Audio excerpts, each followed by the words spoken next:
देशाची लूट करणाऱ्या भाजपाला विधानसभा निवडणुकीत जनताच हद्दपार केल्याशिवाय गप्प बसणार नाही, असा इशारा अपक्ष उमेदवार जयश्री मदन पाटील यांनी बुधगाव इथं बोलताना दिलाय। धर्माच्या नावाखाली जातीपातीचं कुटील राजकारण करून समाजात तेढ निर्माण करण्याचं काम भाजपाकडून देशात सुरू आहे।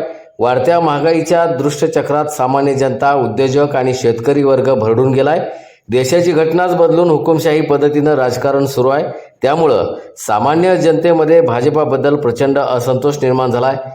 येत्या विधानसभा निवडणुकीत भाजप विरुद्ध जनता अशी लढत होऊन देशाची लूट करणाऱ्या भाजपाला जनताच हद्दपार केल्याशिवाय गप्प बसणार नाही, असं बुधगाव इथं श्री सिद्धेश्वर मंदिरामध्ये अपक्ष महिला उमेदवार जयश्री मदन पाटील बोलताना म्हणाल्यात।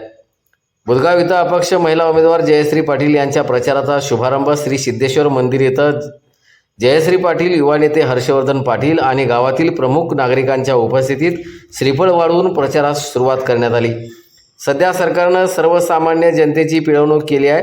शेतकऱ्यांना एका बाजूला पेन्शन द्यायची आणि दुसऱ्या बाजूला त्या शेतकऱ्यांच्या खतांचं, डिझेलचं आणि शेती अनुषंगिक वस्तूंचे दर वाढवून जीएसटीच्या माध्यमातून त्यांची लूट करायची हा धंदा या सरकारनं सुरू केलाय। त्यामुळे या नीतीनं देशातील शेतकरी, उद्योजक देशोधडीला लागलाय। विकास कामांचा डंगोरा पेटवत भाजप सरकारनं 10 देशांचं कर्ज वाढवण्याचं पाप केलंय। येणारा काळ हा धोकादायक काळ आहे। सुज्ञ जनतेनं सावध होऊन देशातील सामान्य जनता, शेतकरी, उद्योजक, युवा पिढी यांच्या माध्यमातून बदल घडवूया। येत्या 20 नोव्हेंबर रोजी हिरा या चिन्हासमोरील बटन दाबून मला विजयी करा, असं आवाहनही जयश्री मदन पाटील यांनी केलं आहे।